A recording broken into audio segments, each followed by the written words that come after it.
नमस्कार दोस्तों, ज्ञान मीमांसा के यूट्यूब चैनल में आप स्वागत है। तो आज की इस वीडियो में हम मुख्य रूप से पंचायती राज के अंतर्गत स्थायी समितियों को देखेंगे। तो देखिए, पंचायती राज के अंतर्गत कार्यों के निर्वहन के लिए जो है स्थायी समितियों को गठन किया जाता है। जो सभी कार्यों को, पंचायत के जो सभी कार्य कर्तव्य रहते हैं, उन सबको इन समितियों के माध्यम से ही किया जाता है। तो इन्हीं समितियों के संबंध में जो है हम पढ़ेंगे। इससे पहले की वीडियो को आपने नहीं देखा है तो आप जाके देख सकते हैं, उसका लिंक आपको हमारे डिस्क्रिप्शन में मिल जाएगा। तो देखिए, इस वीडियो में हम जो है मुख्य रूप से स्थायी समिति को ही देखेंगे। तो यह जो है पंचायती राज का अंतिम वीडियो है। इससे पहले जो है सभी वीडियो को में जो है हम कंप्लीट कर चुके हैं सभी टॉपिक को। तो यह जो है आज टॉपिक कंप्लीट हो जाएगा। तो चलिए देखते हैं। पंचायती राज व्यवस्था में त्रिस्तरीय पंचायतों को कर्तव्य एवं कार्य निर्वहन हेतु स्थायी समिति गठन करने का अधिकार होता है। तो वही है, कर्तव्य और कार्य निर्वहन हेतु स्थायी समिति को गठन करने का अधिकार पंचायतों को है। प्रत्येक समिति ऐसी शक्तियों का प्रयोग करेगी जो पंचायत द्वारा उनको सौंपी जाएगी। ठीक, तो देखिए अब समितियां जो है कैसे होते हैं, कौन कौन से होते हैं और उसे जो है पंचायती राज अधिनियम के कौन सी धारा में दिया गया है। तो देखिए, एक ग्राम पंचायत स्तर पर समिति होंगे, ग्राम पंचायत स्तर पे, और जनपद और जिला पंचायत के समिति जो है सेम होते हैं ना। तो जनपद पंचायत और जिला पंचायत दोनों के लिए जो है समिति रहते हैं, उन सब का नाम जो है समान रहता है, जनपद के लिए भी और जिला पंचायत के लिए भी। तो देखिए, ग्राम पंचायत स्तर पे जो समितियां होती हैं, स्थायी समिति वो धारा 46 में दिया गया है, और जनपद और जिला पंचायत की समितियों को धारा 47 में दिया गया है। ग्राम पंचायत में 3 से 5 समितियां होते हैं, स्थायी समितियां 3 से 5 समितियां, और वही जनपद और जिला पंचायत में 5 से 7 स्थायी समितियां होते हैं। इनका नाम दिया गया है, उनका नाम भी फिक्स है कि यही नाम से किया जाएगा समिति का नाम। तो सबसे पहला देखिए, सामान्य प्रशासन समिति। तो सामान्य प्रशासन समिति इसमें भी है और यहाँ भी होगा सामान्य प्रशासन समिति। और दूसरा ग्राम पंचायत में है शिक्षा, स्वास्थ्य तथा समाज कल्याण समिति। तो देखिए, अब इसका नाम जो है एक साथ हो गया है, शिक्षा, स्वास्थ्य और समाज कल्याण समिति। तीसरा है कृषि, राजस्व एवं वन समिति। तो पहले कृषि समिति अलग हुआ करता था और राज्य वन समिति जो है अलग हुआ करता था। तो अभी एक हो गया है कृषि, राजस्व एवं वन समिति। चौथा है निर्माण एवं विकास समिति, जो निर्माण कार्यों को देखती है। और पांचवा है ग्राम गौठान समिति। तो यह जो है 2019 में नया बनाया गया था, ये ग्राम गौठान समिति को। ठीक, तो ये 5 समिति ग्राम पंचायत स्तर पे हैं, और वही देखिए 7 समिति हमें जो है जनपद और जिला पंचायत में देखने को मिलता है। तो वही पहला सामान्य प्रशासन समिति होता है, दूसरा शिक्षा समिति, तीसरा है स्वास्थ्य, महिला एवं बाल कल्याण समिति, स्वास्थ्य, महिला एवं बाल कल्याण समिति। चौथा है कृषि समिति, पांचवा है वन समिति, यहाँ अलग से है। सहकारिता एवं उद्योग समिति होता है, और सातवां है संचार एवं सकर्म समिति। तो ये 7 समिति जनपद और जिला दोनों स्तरों पर देखने को मिलेगा। देखिए, यहाँ नोट पॉइंट लिखा हुआ है, जिला पंचायत में सामाजिक कल्याण, अनुसूचित जाति, जाति अन्य पिछड़ा वर्ग समिति, स्थायी समिति नहीं होता है। तो देखिए, इसके अलावा जो स्थायी समिति है, इन्हें बनाना तो आवश्यक होता है। इनके अलावा अलग अलग प्रकार के जो है और अस्थायी समितियां बनाया जा सकता है अगर पंचायत चाहे तो। जैसे जिला पंचायत जो है समाज कल्याण, अनुसूचित जाति, जनजाति, पिछड़ा वर्ग स्थायी समिति का निर्माण करती है, तो ये सब अस्थायी समितियां होते हैं। ठीक, तो इनके अलावा जो है बनेंगे जो समिति, वो सब अस्थायी समिति रहेंगे। ये सभी जो समिति जो है स्थायी समिति होते हैं। तो चलिए, सबसे पहले हम समिति के संबंध में जो है यहाँ तथ्यों को दिया गया है उसे देख लेते हैं। तो देखिए, प्रत्येक स्तर पर अपने स्तर के सामान्य प्रशासन समिति के पदेन सभापति होते हैं। तो प्रमुख जो होते हैं प्रत्येक स्तर के प्रमुख, वे अपने स्तर पर जो है सामान्य प्रशासन समिति के पदेन सभापति होते हैं। जैसे उप प्रमुख जो है शिक्षा समिति के पदेन सभापति होती है। जैसे देख सकते हैं आप, सरपंच और सरपंच जो है ग्राम पंचायत के सामान्य प्रशासन समिति के अध्यक्ष होते हैं, और वही उप सरपंच जो है शिक्षा समिति के पदेन रूप से सभापति होते हैं। ठीक, वही जनपद और पंचायत अध्यक्ष जो है जनपद पंचायत सामान्य प्रशासन समिति के अध्यक्ष होंगे, और उपाध्यक्ष जो है शिक्षा समिति के पदेन रूप से सभापति होंगे। और वैसे सेम जो है जिला स्तर पे होंगे, जो अध्यक्ष हैं वो सामान्य प्रशासन समिति के अध्यक्ष, और जो है उपाध्यक्ष हैं वो जो है शिक्षा समिति के सभापति होते हैं। तो ये जो है पदेन रूप से होते हैं। तो ये फिक्स रहता है 2 समितियों के अध्यक्ष और उपाध्यक्ष। बाकी समितियों में से जो सदस्य रहते हैं उन्हीं में से सभापति चुना जाता है। अगला पॉइंट देखिए, सामान्य प्रशासन समिति के सदस्य अन्य स्थायी समितियों के सभापति होते हैं। तो यहाँ के सदस्य कौन होंगे, जो सामान्य प्रशासन समिति के हैं। तो जितने सारे समितियां बने गए हैं, तो सभी समिति के एक एक अध्यक्ष होंगे, सभी समितियों में एक एक अध्यक्ष होंगे। तो वही सभी समिति के अध्यक्ष रहते हैं, वे सब इसके सामान्य प्रशासन समिति के सदस्य रहेंगे। ठीक, अगला देखिए, शिक्षा समिति में कम से कम एक महिला एवं एक व्यक्ति अनुसूचित जाति या जनजाति वर्ग का होना आवश्यक है। तो ये फिक्स है कि शिक्षा समिति में एक महिला हो, यह आवश्यक है, और एक व्यक्ति जो है एससी का या फिर एसटी जनजाति का होना आवश्यक है। ठीक, वे विधायक जो जनपद पंचायत के पदेन सदस्य होते हैं। तो ये बहुत इंपॉर्टेंट पॉइंट है। तो जनपद पंचायत के पदेन सदस्य होते हैं विधायक, तो वह विधायक जो है पदेन सदस्य होगा, वह विधायक जनपद पंचायत के सभी समिति के पदेन सदस्य होंगे। तो जनपद पंचायत के सभी समिति के पदेन सदस्य होते हैं कौन, जो विधायक जो है उस जनपद सदस्य के पंचायत के जो है पदेन सभापति सदस्य होते हैं वे। ठीक, वही देखिए, वे विधायक जो जिला पंचायत के पदेन सदस्य होंगे किन्हीं दो समितियों के पदेन सदस्य रहते हैं, तो किन्हीं दो समितियों के पदेन सदस्य वो रह सकते हैं। वही देखिए, वे सांसद जो जिला पंचायत के पदेन सदस्य हैं वे स्वेच्छा से किन्हीं दो समितियों के सदस्य होंगे। ठीक, तो ये दोनों याद रखेंगे, जो जिला स्तर पर रहते हैं किन्हीं दो के होंगे, और वही जनपद स्तर पर जो विधायक रहेंगे पदेन सदस्य वे सभी समितियों के सदस्य होते हैं। ठीक, अब आगे देखिए, सामान्य प्रशासन तथा शिक्षा समिति को छोड़कर अन्य समितियों के सदस्य ही अपने में से किसी एक सदस्य को सभापति निर्वाचित करते हैं। तो हम पहले ही इसमें चर्चा किए हैं। तो जो है अन्य समितियों के जो है अध्यक्ष निर्वाचित करने के लिए जो सदस्य रहते हैं उन्हीं में से जो है किसी एक को अपना अध्यक्ष चुना जाता है। इसके अलावा आवश्यकतानुसार ग्राम पंचायत की बैठक में शासकीय अधिकारियों तथा अन्य विषय विशेषज्ञों को सलाह देने के लिए आमंत्रित किया जाता है। तो कोई सरकारी अधिकारी को या फिर कोई विषय विशेषज्ञ रहते हैं उन्हें भी जो है अपनी समिति में शामिल कर सकते हैं उस सलाह लेने के लिए। ठीक, परंतु उन्हें जो है वोट मत करने का अधिकार नहीं रहेगा। चलिए, अब ग्राम पंचायत की जो 5 समितियां होती हैं उन सब के संबंध में हम यहाँ से डिटेल से पढ़ेंगे। तो देखिए, सबसे पहले ग्राम पंचायत की समितियों में इनका प्रावधान कहाँ दिया गया है, तो छत्तीसगढ़ पंचायती राज अधिनियम की धारा 46 में इसके अंतर्गत चर्चा किया गया है। समितियों की संख्या 3 से 5 होते हैं, 3 से 5 समितियां होते हैं ग्राम पंचायत स्तर पर। वही जनपद और जिला पंचायत में 5 से 7 होते हैं। ग्राम पंचायत अपने कृत्यों एवं कर्तव्यों के निर्वहन के लिए जिला कलेक्टर की अनुमति से इन समितियों के अलावा और समिति गठित कर सकते हैं। तो इन समिति के अलावा भी अन्य समिति गठित किया जा सकता है जिला कलेक्टर की अनुमति से। समितियों का कार्यकाल देखें तो पंचायत के कार्यकाल तक अर्थात अधिकतम 5 वर्ष तक की जो है इनका कार्यकाल रहता है। तो 5 वर्ष तक जैसे कि इनका कार्यकाल रहता है उसी प्रकार इनका भी जो है कार्यकाल 5 वर्ष तक रहेगा। तो अधिकतम है 5 वर्ष तक। सदस्यों की संख्या देखिए तो 4 सदस्य होते हैं। सामान्य प्रशासन समिति को छोड़कर अन्य जो समिति है उन सभी में 4 सदस्य होंगे। इसमें कितने हो जाते हैं, 5 हो जाते हैं, क्योंकि जो है 4 इन समितियों के सारे 4 समिति होंगे, उनके अध्यक्ष और जो है खुद जो सभापति रहते हैं सामान्य प्रशासन के जो प्रमुख होते हैं स्तर पे वे जो है अध्यक्ष। तो 5 हो जाते हैं उसमें, तो बाकी में कितने रहेंगे, 4 रहेंगे। ठीक, आगे देखिए समितियों के सदस्य। तो ये जो है ग्राम पंचायत के प्रत्यक्ष निर्वाचित पंच जो अधिकतम 2 समितियों का सदस्य हो सकता है। तो प्रत्यक्ष निर्वाचित पंच ही सदस्य रहते हैं और एक पंच जो है अधिकतम 2 समितियों के सदस्य हो सकता है। परंतु संबंधित समिति के विषय वस्तु का अनुभव या विशेषज्ञता ज्ञात करने वाले किसी भी ऐसे 2 व्यक्तियों को पंचायत की समिति में सहयोजित शामिल किया जा सकता है, जिन्हें समिति की बैठक में किसी विषय वस्तु पर मत देने का अधिकार नहीं होता है। वे मत नहीं दे सकते हैं, अपना सलाह दे सकते हैं।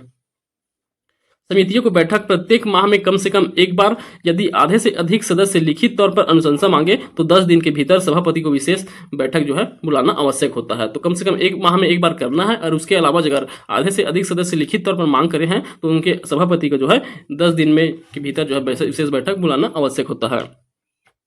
समितियों के नियंत्रण देखें तो ग्राम पंचायत के सामान्य नियंत्रण के अधीन रहता है सभी समितियों का निर्णय बैठकों के सदस्यों की बहुमत से होता है। तो बैठक के सदस्यों की बहुमत से जो है निर्णय लिया जाता है। समिति की बैठक की सूचना 3 दिन पूर्व देना आवश्यक होता है। तो 3 दिन पूर्व जो है सभी बैठक की सूचना देना आवश्यक होता है। तो इसके संबंधी जो कुछ प्रावधान दिए गए हैं उन्हें देख लीजिए। तो समिति के किसी सदस्य का पद रिक्त हो जाने पर ग्राम पंचायत की बैठक बुलाकर रिक्त पद को भरा जाएगा, जिसका कार्यकाल जो है शेष अवधि के लिए होगा। तो नए सदस्य का कार्यकाल जो है शेष अवधि के लिए होगा। शिक्षा समिति में एक महिला, एक अनुसूचित जाति तथा अनुसूचित जनजाति का सदस्य होना आवश्यक है। तो इसे देख चुके हैं। इन समिति का कार्य विवरण ग्राम पंचायत की बैठकों में रखी जाती है। तो इनका जो कार्य है उनका विवरण जो है ग्राम पंचायत की बैठक में रखी जाती है। सरपंच एवं उप सरपंच अपनी पदी समिति को छोड़कर किसी भी अन्य समिति के सदस्य नहीं होंगे। तो देखिए, सरपंच और उप सरपंच जो है, सरपंच जो है सामान्य प्रशासन समिति के रहेंगे और उप सरपंच जो है शिक्षा समिति के। उनके अलावा वे किन्हीं और समिति के सदस्य नहीं बन सकते हैं। कोई भी पंच अधिकतम 2 समितियों के सदस्य हो सकते हैं, इसे भी देख चुके हैं हम। समितियों द्वारा अंतिम रूप से निर्णित कोई विषय वस्तु 6 माह के बाद पुनः विचार के लिए लाई जा सकती है। तो 6 माह के बाद जो है फिर से जो है विचार के लिए लाया जा सकता है। समितियों के जो अंतिम निर्णित हो चुके हैं उन सब पर, उससे पहले नहीं। परंतु कम से कम 3/4 सदस्य जो मत देने के हकदार हैं लिखित तौर पर सहमति दे, तब विहित प्राधिकारी निर्देश देंगे। तो 3/4, तो 4 में से हैं 3 लोग जो है लिखित रूप से अगर मांग करें तो उस विषय पर फिर से जो है 6 माह के बाद चर्चा किया जा सकता है। देखिए, आगे देखिए, समिति के सभापतियों का निर्वाचन 1 माह के भीतर करना आवश्यक रहता है। तो देखिए, इनका 1 माह जब गठन किया जाता है तो जो पहला बैठक होता है जिसमें शपथ दिलाया जाता है, उस बैठक के बाद 1 माह के भीतर जो है सभी समितियों को गठन करके एक सभापति की नियुक्ति किया जाता है, सभापति का निर्वाचन किया जाता है वहां। ग्राम सभा के सदस्य को स्थायी समिति के में शामिल नहीं किया जाता है। तो ग्राम सभा के सदस्य को स्थायी समिति में शामिल नहीं किया जाता है और सहयोजी सदस्य को कभी भी समिति का अध्यक्ष नहीं बनाया जाएगा। तो सहयोजी सदस्य रहेंगे अर्थात जो विषय विशेषज्ञ रहेंगे उन्हें जो है अध्यक्ष नहीं बनाया जाएगा। और ग्राम सभा अर्थात जो पंच है वही जो है समिति के सदस्य रहेंगे। जो ग्राम सभा में मतदाता रहते हैं, ग्राम सभा मतदाताओं से मिलकर बना होता है, तो मतदाता जो है वहां के सदस्य नहीं रहेंगे। किसी विषय पर दो समितियों के मध्य विवाद होने पर इस विषय को ग्राम पंचायत की बैठक में रखा जाएगा और निर्णय लिया जाएगा। तो दो समिति इनके मध्य कोई विवाद हो रहा है किसी विषय पर, तो इन विषय को जो है कहाँ ग्राम पंचायत में रखा जाएगा और यहाँ का जो निर्णय है उनको इन दोनों समितियों को स्वीकार करना पड़ता है। चलिए अब हम देखेंगे जो समिति है उसको, तो यहाँ देखिए रिपीट हो गया है। तो देखिए यहाँ से देखेंगे हम जो समिति है उनके संबंध में, तो समिति के क्या कार्य होते हैं और क्या शक्तियां होते हैं, अलग अलग समितियों को उन सबको देखेंगे। तो चलिए इसमें सबसे प्रमुख समिति होता है सामान्य प्रशासन समिति। तो सामान्य प्रशासन समिति के सभापति सरपंच होते हैं पदेय रूप से। इसके सचिव ग्राम पंचायत के सचिव इसके सचिव होंगे। सदस्य में कौन, अन्य समितियों के सभी सभापति इसके सदस्य होते हैं। तो सभी सभापति इनके सदस्य होंगे सामान्य प्रशासन समिति के। इनके कार्य क्या होते हैं, यह ग्राम पंचायत के प्रशासन की स्थापना और सेवाओं को देखते हैं। ग्राम पंचायत क्षेत्र में निर्माण का अनुमोदन इनके द्वारा किया जाता है। बजट, लेखा, कराधान तथा अन्य वित्तीय विषय भी इनके द्वारा देखा जाता है। खाद्य एवं नागरिक आपूर्ति का कार्य भी इनके द्वारा देखा जाएगा। ग्राम पंचायत को समुद्देश किए गए किसी अन्य समिति को आवंटित न किए गए समस्त कार्य जो है किसी और समिति को जो नहीं दिए गए हैं वे सभी कार्य भी जो है सामान्य प्रशासन समिति देखेगा। ठीक, तो सबसे महत्वपूर्ण समिति सामान्य प्रशासन समिति ही होता है। उसके बाद देखिए दूसरा समिति है शिक्षा, स्वास्थ्य तथा समाज कल्याण समिति। तो इसे भी हम जा रहे हैं। इसके सभापति कौन होंगे, उप सरपंच होंगे पदेय रूप से। सदस्य ग्राम पंचायत के सदस्य पंच में से जो है किसी को चुना जाता है, 4 लोगों को। उनमें से एक महिला होना आवश्यक है और एक जो है सदस्य ST या SC के हो यह भी आवश्यक है। ठीक, अब इसके सचिव कौन होंगे, तो इसके सचिव जो है आंगनबाड़ी कार्यकर्ता या ANM या ग्रामीण विकास के सहायक विस्तार अधिकारी अर्थात ADO हो सकते हैं। ठीक, तो ये जो है क्या होंगे, सचिव होंगे इस समिति के। उसके बाद इनके कार्य को देखिए तो इनके भी महत्वपूर्ण कार्य रहता है। अनौपचारिक शिक्षा की प्रोन्नति और सहायता ग्राम पंचायत के क्षेत्र में सभी विद्यालयों के निरीक्षण तथा विशेष कार्यक्रम और खेलकूद का निर्माण करना। ग्राम पंचायत के क्षेत्रों में आरोग्य तथा स्वच्छता, महिला एवं बाल विकास को ध्यान रखना। प्रत्येक मास की 5 तारीख तक पूर्ववर्ती मास के दौरान शिक्षकों की उपस्थिति का प्रमाणन रखना। ग्राम पंचायत क्षेत्र में स्वास्थ्य तथा परिवार कल्याण स्कीम तथा स्वास्थ्य केंद्रों का परीक्षण कर इनकी उपस्थिति प्रमाणन करना। तो जैसे इनका नाम है, शिक्षा के संबंध में, स्वास्थ्य समझ में और समाज कल्याण, इन सभी विषयों पर जो है इनकी देखभाल करना इनकी जिम्मेदारी रहता है।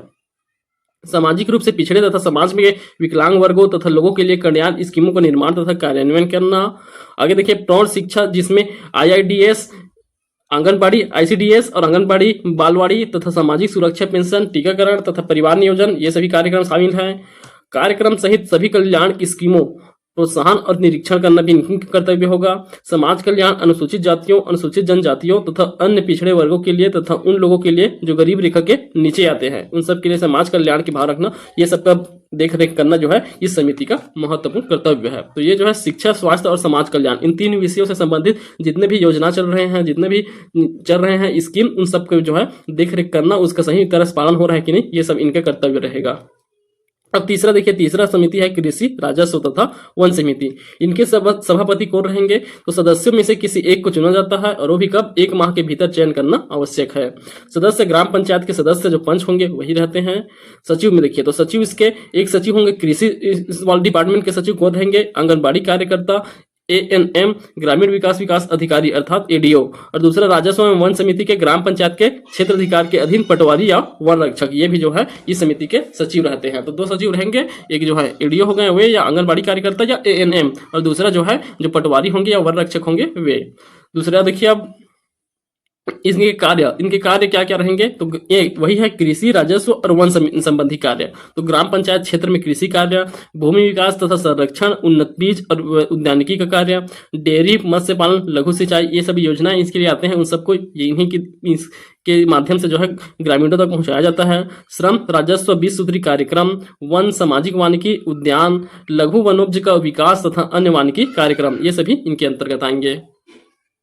आगे देखिए निर्माण तथा विकास समिति, तो ये पीडब्ल्यूडी जैसे काम करते हैं, जैसे पीडब्ल्यूडी निर्माण कार्य देखता है उसी प्रकार जो निर्माण कार्य है उनके जो है मॉनिटरिंग इनके द्वारा किया जाएगा, निर्माण तथा विकास समिति द्वारा। तो देखिए इनके सभापति भी वही सदस्य में से कोई एक रहेंगे, 1 माह के भीतर चयन करना होगा। सदस्य कौन रहते हैं? ग्राम पंचायत के सदस्य अर्थात पंच। सचिव, ग्राम पंचायत के जो सचिव हैं वही सचिव रहेंगे। अब इनके जो कार्य क्या कार्य रहेंगे उसके विषय वस्तु देखिए, तो अभिन्यास, लेआउट की योजना बनाना, तो लेआउट बनाना क्या जो निर्माण कार्य के लिए आया रहता है उसके लिए एक लेआउट बनाया जाता है इनके द्वारा। ग्रामीण विद्युतीकरण, लोक स्वास्थ्य अभियांत्रिकी का कार्य, भविष्य में निर्माण हेतु अपनी स्वयं की परियोजनाओं को प्रस्ताव करना, बजट तथा कार्यान्वयन, सभी प्रकार की स्कीमें और कार्यक्रम संचार में सुधार करना, ग्राम पंचायत के क्षेत्र में योजना प्रबंधन, कार्यान्वयन तथा सभी निर्माण कार्यों का पर्यवेक्षण करना। छठवां है ग्राम कुटीर तथा खादी उद्योग के विकास पर विशेष जोर, विशेषतः महिला तथा बच्चों के लिए उद्यान की व्यवस्था करना। तो ये सभी निर्माण और विकास कार्य जो है इस समिति द्वारा देखे जाते हैं। अब ये जो है एकदम नया समिति बनाया गया था, तो ये गौठान समिति बहुत इंपॉर्टेंट हो गया था है। तो देखिए गौठान समिति, इसमें प्रावधान कब किया गया? तो यह जो है छत्तीसगढ़ पंचायती राज अधिनियम के अंतर्गत ग्राम पंचायत नियम 1994 में उप नियम के खंड ड में इसका प्रावधान देखने को मिलता है। तो यह जो है बाद में एड किया गया है 2019 में, इसका उप नियम खंड अंग में जो है जारी किया गया है इसे। ठीक, तो देखिए गठन, प्रत्येक ग्राम में जो है एक गौठान का गठन किया जाएगा। इसकी संरचना, अध्यक्ष रहेंगे इसमें, उपाध्यक्ष, कोषाध्यक्ष रहेंगे, सचिव और सदस्य रहेंगे। इनका चुनाव ग्राम सभा के अनुमोदन से किया जाता है। तो देखिए सबसे ज्यादा सदस्य वाला जो है गौठान समिति होता है। तो इसमें सदस्य न्यूनतम 8 होंगे और अधिकतम 13, तो 8 से 13 सदस्य रहते हैं गौठान समिति में। तो यहाँ के सदस्य क्या क्या कौन कौन रहते हैं यहाँ दिया गया है, आप देख सकते हैं उसे एक बार। तो ये सभी जो है ग्राम सभा के अनुमोदन के पश्चात संबंधित अनुविभागीय अधिकारी की अनुशंसा के अनुसार बनते हैं। तो देखिए पहला अध्यक्ष कौन होंगे? तो माननीय प्रभारी मंत्री, तो ये जो है गौ गौठान संबंधी जो मंत्री हैं उनके अनुमोदित ग्राम सभा के सदस्य जो है इसके अध्यक्ष होंगे। सरपंच में देखिए तो पदेन सदस्य होंगे, सरपंच इसके सदस्य के रूप में पदेन रूप से। ग्राम पंचायत के सचिव भी इनके पदेन रूप से सचिव होंगे। सहायक पशु चिकित्सा क्षेत्र अधिकारी ये भी पदेन रूप से सदस्य होंगे। सक्रिय युवा प्रतिनिधि 2 महिला और 3 पुरुष माननीय प्रभारी मंत्री द्वारा जो है अनुमोदित करके जो है इनके सदस्य बनाए जाएंगे, अर्थात ये 5 सदस्य इनमें से हो गए, 2 महिला और 3 पुरुष। चरवाहा प्रतिनिधि माननीय प्रभारी मंत्री द्वारा नियुक्त किया जाएगा, यह भी सदस्य होगा। वार्ड पंच, तो यह भी माननीय प्रभारी मंत्री द्वारा नियुक्त किए जाते हैं। स्व सहायता समूह के प्रतिनिधि ये भी मंत्री जी द्वारा जो है नियुक्त किए जाएंगे। उसके बाद देखिए कृषि सखी, पशु सखी, किसान मितान प्रतिनिधि, तो ये भी मंत्री जी द्वारा ही नियुक्त किए जाते हैं अनुमोदित। तो ये सभी जो है इनके सदस्य रहेंगे। तो टोटल लगभग 8 से 13 सदस्य जो है होते हैं। चलिए गौठान समिति में ग्राम के सभी वर्गों का समूहों को प्रतिनिधित्व दिया जाएगा। तो इसमें जो है सभी वर्गों को प्रतिनिधित्व दिया गया है। आप देखें सदस्य में गौठान समिति में 1/3 अर्थात 33% महिला सदस्य होना आवश्यक है। तो 33% महिला सदस्य आवश्यक है। ग्राम पंचायत का सरपंच संबंधित ग्राम की गौठान समिति का पदेन सदस्य होता है। ठीक, अब इनकी बैठक वर्ष में 2 बार ग्राम सभा आयोजित की जाएगी। तो 2 बार जो है ग्राम सभा आयोजित की जाएगी, जिसमें पहली धान रोपाई के पहले और दूसरी धान कटाई के बाद। तो 2 बार इनका बैठक होना जो है आवश्यक है गौठान समिति का। गौठान संचालन हेतु राज्य सरकार द्वारा प्रति माह 10,000 रुपए की राशि प्रदान किया जाता है। तो प्रति माह 10,000 रुपए प्रदान किया जाता है। समिति में कम से कम एक सदस्य जिलाधिकारी द्वारा नामित विभागीय कर्मचारी शासकीय प्रतिनिधित्व के तौर पर होगा।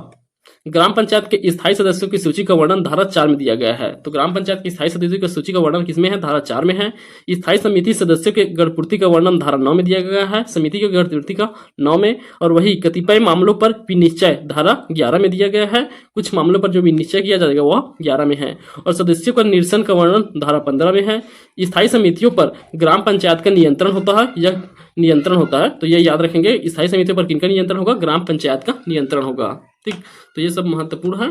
ये जो है ग्राम पंचायत की समितियों को हम पढ़ लिए। अब उसके बाद हम देखेंगे अगला जनपद पंचायत की समितियों को। अगर हमारा वीडियो आपको पसंद आया तो वीडियो को लाइक कीजिए, अपने दोस्तों में शेयर कीजिए। चलिए, तो अब हम देखेंगे जनपद पंचायत की स्थायी समितियों को। तो चलिए देखिए, जनपद पंचायत की समितियों की जो हम संख्या हम देखे थे तो कितना होता है? 5 से 7 होता है। तो जिला कलेक्टर की अनुमति से इन समितियों के अलावा समिति और अन्य समिति भी जो है गठित की जा सकती है। इसके लिए जिला कलेक्टर की अनुमति लेना आवश्यक होता है। देखिए, समिति का कार्यकाल जनपद पंचायत के कार्यकाल तक अर्थात अधिकतम 5 वर्ष तक होगा। सदस्यों की संख्या 5 से 10 होते हैं। तो एक एक समिति में जो है सदस्य 5 से 10 सदस्य हो सकते हैं। समितियों के सदस्य कौन होंगे, तो वही जिस प्रकार रहता था। तो जनपद पंचायत के प्रत्यक्ष निर्वाचित सदस्य रहेंगे। अधिकतम 3 समितियों के सदस्य हो सकते हैं। तो एक एक जो है सदस्य जो है कितने, 3 समितियों के सदस्य हो सकते हैं, किंतु उसमें से किसी एक के ही समिति के सभापति हो सकते हैं। तो किसी भी एक समिति के सभापति हो जाएंगे। देखिए, जनपद पंचायत के सदस्य इनमें से स्थायी समितियों के सदस्य का निर्वाचित करते हैं। तो स्थायी समितियों के सदस्यों का निर्वाचन जो है जनपद पंचायत के सदस्य अपने में से करते हैं। आगे देखिए, अब इसके अलावा जो पहले तो इन निर्वाचित सदस्य होंगे, उसके अलावा जो है संबंधित समिति की विषय वस्तु का अनुभव तथा विशेषज्ञ ज्ञान रखने वाले किसी ऐसे 2 व्यक्तियों को पंचायत की समितियों के सहयोगी शामिल किया जा सकता है, जिन्हें समिति की बैठक में किसी विषय पर मत देने का अधिकार नहीं होता है। तो ये जो है अपना रख सकते हैं सलाह के रूप में, परंतु मत नहीं दे सकते हैं और न किसी समिति के सभापति बन सकते हैं। ठीक, और देखिए उसके बाद देखिए यहाँ विधानसभा के सदस्य भी रहते हैं इसमें सदस्य के रूप में। तो जो है पदेन रूप से रहते हैं, हम देखे ही थे। तो विधायक जो है पदेन रूप से रहते हैं। तो विधानसभा का प्रत्येक ऐसा सदस्य जो जनपद पंचायत के पदेन सदस्य हैं, उस जनपद पंचायत के समस्त समितियों के पदेन सदस्य होंगे, किंतु वह किसी भी समिति का सभापति नहीं बन सकता है। एक विधायक जो जनपद पंचायत के पदेन सदस्य है, बैठक में भाग लेने के लिए प्रतिनिधि नामित कर सकते हैं। तो जो विधायक हैं वे अपना प्रतिनिधि भेज सकते हैं। ठीक, तो याद रखेंगे, प्रतिनिधि भेज सकते हैं। जनपद पंचायत क्षेत्र के कुल पंचों का 1/5 अर्थात 20% चक्र अनुक्रम में 1 वर्ष की अवधि के लिए विहित प्राधिकारी द्वारा लॉट निकालकर सदस्य के रूप में नामित किए जाएंगे। जिनका कार्यकाल केवल 1 वर्ष का होगा, उन्हें पुनः ही सदस्यता नहीं दी जा सकती। वही सरपंच सदस्य जनपद पंचायत के किसी स्थायी समिति के सदस्य नहीं हो सकते हैं। तो जो सरपंच भी यहाँ सदस्य बनते हैं, तो वे जो है किसी भी स्थायी समिति के सदस्य नहीं रहते। एक महिला सरपंच जनपद पंचायत की बैठकों में भाग लेने के लिए अपने पति को नामित नहीं कर सकती है, ये भी याद रखेंगे। सिर्फ विधायक जो है अपना एक प्रतिनिधि नामित करके भेज सकते हैं जनपद पंचायत में हिस्सा लेने के लिए। ठीक, आगे देखिए समितियों के सचिव। देखिए यहाँ भी फिक्स है कि सामान्य प्रशासन विभाग का जो सचिव रहते हैं वे स्वयं सीईओ रहते हैं। जनपद पंचायत के मुख्य कार्यकालीन अधिकारी रहते हैं सीईओ, वही जो है सामान्य प्रशासन विभाग के समिति रहेंगे। और वही अन्य समितियों के लिए जो है सीईओ द्वारा नियुक्त कोई अधिकारी जो है सचिव रहेंगे। समितियों की बैठक देखें तो प्रत्येक माह में कम से कम 1 बार होना आवश्यक है। समितियों पर नियंत्रण, यह जनपद पंचायत के सामान्य नियंत्रण के अधीन रहते हैं सभी समितियां। समिति का निर्णय बैठक में सदस्यों के बहुमत से लिया जाएगा। बैठक की सूचना 5 दिन पूर्व देना पड़ता है और ग्राम पंचायत में 3 दिन पूर्व देना पड़ता है। ठीक, यहाँ भी महत्वपूर्ण तथ्यों को देख लीजिए, तो यह भी उसी प्रकार रहेगा। देखिए, तो समिति में किसी सदस्य का पद रिक्त हो जाने पर जनपद पंचायत की बैठक बुलाकर रिक्त पदों को भरा जाएगा, जिसका कार्यकाल नए सदस्य का शेष अवधि के लिए रहता है। इन समितियों का कार्य विवरण जनपद पंचायत के सामान्य सभा की बैठक में रखी जाएगी। सेम है, कोई अंतर नहीं है, तो वही चीजें जो है फिर से लिखा गया है। तो जो है जनपद पंचायत के अधिकतम 3 समितियों के सदस्य हो सकते हैं एक व्यक्ति, उसमें 2 समितियों के सदस्य हो सकते थे ग्राम पंचायत में, यहाँ 3 समितियों के। अब यही देखिए, कोई निर्णय लिया जा चुका है तो उसमें 6 माह के बाद पुनः विचार के लिए लाई जा सकती है। तो वहां जो है, परंतु इसके लिए कम से कम कितना, 3/4 सदस्यों के लिखित तौर पे। तो 4 में से 3 सदस्य, तो 3/4 सदस्यों की लिखित सहमति से फिर से जो है चर्चा किया जा सकता है। समिति के सभापति का निर्वाचन 1 माह के भीतर होना आवश्यक है। सेम है, समितियों की बैठक संबंधित समिति के सभापति के द्वारा बुलाया जाता है। तो सभापति द्वारा बुलाया जाएगा। और देखिए, समिति के आधे से अधिक सदस्यों द्वारा लिखित अनुशंसा पर 10 दिन के भीतर सभापति एक विशेष बैठक भी बुला सकता है। एक से अधिक समितियों के संबंध में विषय वस्तु का अंतिम निर्णय जनपद पंचायत के सामान्य सभा के में ही किया जाता है। तो 2 समितियों के विविध, अगर कोई एक विषय पर चर्चा हो रहा है तो उसका अंतिम निर्णय जनपद पंचायत के सभा में किया जाएगा। सहयोगी सदस्य जो किसी परिस्थिति में किसी भी स्थायी समिति का सभापति निर्वाचित नहीं किया जाएगा। ठीक, तो निर्वाचित नहीं होते हैं जो विषय विशेषज्ञ रहते हैं वे विधायक जो जनपद पंचायत के पदेन सदस्य हैं, जनपद पंचायत के सभी समिति के पदेन सदस्य होते हैं। जनपद पंचायत के पदेन उपाध्यक्ष शिक्षा समिति के अध्यक्ष, तो उपाध्यक्ष जो कहाँ रहेंगे, शिक्षा समिति के उपाध्यक्ष रहेंगे, और अध्यक्ष कहाँ, सामान्य प्रशासन समिति के अध्यक्ष रहते हैं पदेन रूप से।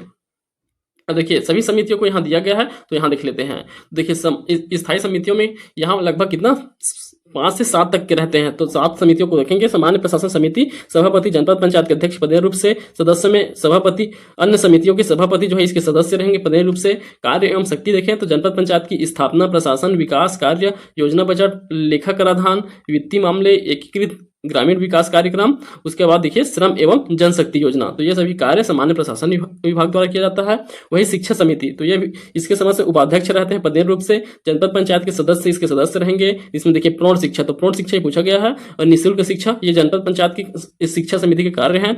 महिला एवं शिशु कल्याण, मध्य निषेध, अस्पृश्यता निवारण, बाढ़, सूखा, भूकंप, ओलावृष्टि, टिड्डी दल तथा अन्य ऐसी आपातकालीन स्थिति से उत्पन्न होने वाली आपदाओं से राहत कराना, स्वास्थ्य एवं स्वच्छता बनाए रखना, अनुसूचित जाति जनजाति एवं पिछड़ा वर्ग कल्याण, दुर्भिक्ष, खेलकूद एवं युवा कल्याण, निःशक्त एवं निराश्रितों के सामाजिक कल्याण। तो ये सभी कार्य भी शिक्षा समिति के हैं। वही देखिए स्वास्थ्य महिला एवं बाल कल्याण समिति, इसके सभापति इस समिति के निर्वाचित सदस्यों में से अपने में से एक को चुना जाएगा। तो अन्य समितियों के लिए सेम रहेगा ये, तो ये आपको पढ़ने की जरूरत नहीं पड़ेगा। और वही जो सदस्यों की जो है वो भी सदस्य यही रहेंगे। ठीक, उसके बाद इनके कर्तव्य देखिए, तो कार्य को पढ़ना है आपको। लोक स्वास्थ्य तथा स्वच्छता बनाए रखना, स्वास्थ्य महिला एवं बाल कल्याण का, महिला एवं बाल कल्याण कार्य, लोक स्वास्थ्य और यांत्रिकी, ये सभी कार्य जो है स्वास्थ्य महिला एवं बाल कल्याण समिति के हैं। वही कृषि समिति के कार्य देखिए, तो कृषि, पशुपालन, विद्युत शक्ति, मृदा संरक्षण, वृक्षारोपण, मत्स्य पालन, कंपोस्ट, खाद बनाना, समिति समूच बंधान एवं बीज वितरण, ये सभी कार्य कृषि समिति के। वन समिति के कार्य देखें, सामाजिक वानिकी, तो देखिए सामाजिक वानिकी किनके कार्य है, वन समिति के। राष्ट्रीय उद्यान, एकीकृत पड़त भूमि विकास कार्यक्रम, लघु वनोपजों का विकास एवं अन्य वानिकी कार्यक्रम, तो ये भी किनके हैं, जनपद पंचायत के वन समिति का कार्य है, लघु वनोपज विकास एवं अन्य वानिकी कार्यक्रमों का। सहकारिता और उद्योग समिति की बात देखें, तो सहकारिता बाजार, कुटीर उद्योग, लघु उद्योग आदि, मितव्ययता और अल्प बचत, ये सभी जो है इनके कार्य हैं। संचार एवं सकर्म समिति, संचार बनाए रखना, लघु सिंचाई व्यवस्था, सार्वजनिक कार्य एवं ग्रामीण कृषि आवास निर्माण, तो देखिए लघु सिंचाई संचार एवं सकर्म विभाग के अंतर्गत आता है। ग्रामीण जल प्रदान करना भी इनके अंतर है, जल निकासी या नाली बनाना भी इनके अंतर्गत आता है, संचार एवं सकर्मक समिति के अंतर्गत। ठीक, तो ये 7 समिति होंगे। उसके बाद देखिए जिला पंचायत की स्थायी समिति, अब जिला पंचायत में भी ऐसी रहेंगे सेम जो जनपद पंचायत में थे, तो 5 से 7 सदस्य रहेंगे और 5 से 7 समिति रहेंगे और 5 से 10 सदस्य होते हैं। इनका कार्यकाल भी वही अधिकतम 5 वर्ष तक हो सकता है। अब इनके सदस्यों के संबंध में देख लीजिए, तो वही सेम जैसे उसमें था वैसी उसी प्रकार का सेम इसमें भी रहेगा। तो ये इसका लगभग सेम ही रहता है, जैसे जनपद समान पंचायत सदस्य समिति था जनपद पंचायत की, वैसी जो है जिला पंचायत की समिति। तो इनके कार्यकाल भी वही है। सदस्य भी जो जिला पंचायत के प्रत्यक्ष निर्वाचित सदस्य जो है अधिकतम 3 समितियों के सदस्य हो सकते हैं, सेम है। देखिए जिला पंचायत सदस्य अपने में से स्थायी समितियों के सदस्य का निर्वाचित करते हैं।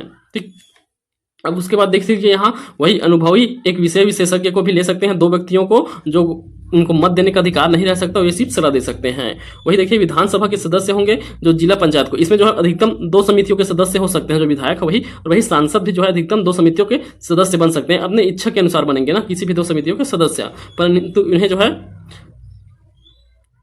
समिति में अपना प्रतिनिधित्व भेजने का भी अधिकार रहता है। तो इन्हें भी रहेगा, विधायक को और सांसद दोनों जो है अपने प्रतिनिधित्व भेज सकते हैं समिति में।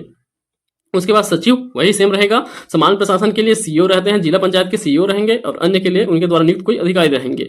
बैठक जो है प्रत्येक माह में कम से कम एक बार होना आवश्यक रहता है। समितियों का नियंत्रण जिला पंचायत के सामान्य नियंत्रण के अधीन रहेगा। बैठक का निर्णय बहुमत के आधार पर लिया जाएगा, समिति का निर्णय बहुमत के आधार पर, और 5 दिन पूर्व जो है सूचना देना अनिवार्य रहता है। ठीक, तो बाकी का प्रावधान जो है सेम है। ठीक, तो यहाँ सांसद की संख्या बढ़ गया और विधायक अगर सांसद हो गए तो यह 2 समितियों में पदेन रूप से रह सकते हैं, ये भी 2 समितियों में रह सकते हैं अपनी इच्छा अनुसार।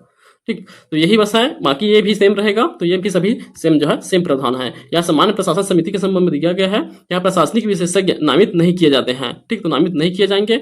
अन्य समितियों के सभापति इस समिति में पदेन रूप से सदस्य होंगे, अध्यक्ष की नियुक्ति नहीं करते हैं, क्योंकि यहाँ के अध्यक्ष जो है पदेन रूप से जो प्रमुख होते हैं जिला पंचायत के अध्यक्ष वही रहते हैं। सदस्य निर्वाचित भी नहीं किए जाते हैं, क्योंकि अन्य समितियों के सदस्य जो है स्वमेव पदेन रूप से जो है सभी सभापति जो है यहाँ के सदस्य होंगे, इसीलिए जो है इसका भी निर्वाचन नहीं होता है। अब आगे देखिए इनकी स्थायी समिति, तो जैसा काम था जनपद पंचायत में जनपद स्तर पे करना था उनका कार्य, वही सभी काम उन्हीं सभी कार्यों को जो है ये जो है जिला पंचायत में इन समितियों द्वारा किया जाता है। तो आप देख सकते हैं सेम होगा, एकदम एज इट इज जो है सेम है, तो इसमें कोई अंतर नहीं दिखेगा आपको। प्रौढ़ शिक्षा ये हो गया, तो ये सभी जो है सेम है। जनपद पंचायत स्तर पर जो किया जाता है कार्य, वही जो है जिला स्तर पर जो है इन समितियों के द्वारा वही कार्य किए जाते हैं। ठीक, तो यहाँ हमें फिर से इसे पढ़ने की आवश्यकता नहीं पढ़ना चाहिए, आप एक बार पढ़ चुके हैं। तो यहाँ तक हमारा पंचायती राज कंप्लीट होता है। तो ये देखिए पंचायती राज पूरा कंप्लीट हो गया। अब इसके बाद जो है हम अगला टॉपिक पढ़ेंगे नगरीय निकाय।